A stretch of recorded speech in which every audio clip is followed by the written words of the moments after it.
Newlands, by Charles Hoyfort, Part 2, Chapter 36p. The detonations at Reading were heard 7 years apart. Here it is not quite 7 years later. London Times, September 26, 1919, that upon September 25 a shock had been felt at Reading, that inquiries had led to information of no known explosion near Reading.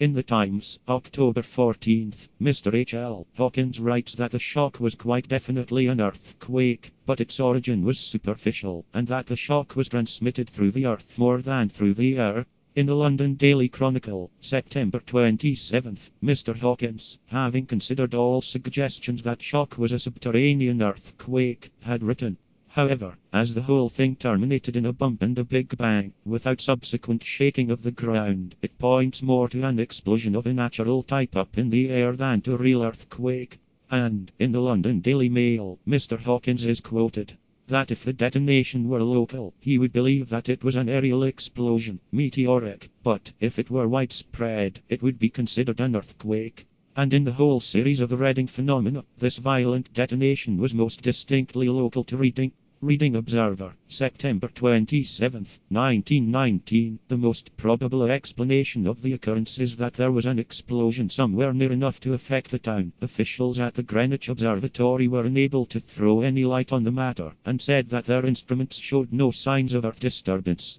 It is said that the sound and shock were violent, and that, in the residential parts of Reading, the streets were crowded with persons discussing the occurrence. There was a similar shock in Michigan, November 27, 1919. In many cities, persons rushed from their homes, thinking that there had been an earthquake. New York Times, November 28. But in Indiana, Illinois, and Michigan, a blinding glare was seen in the sky.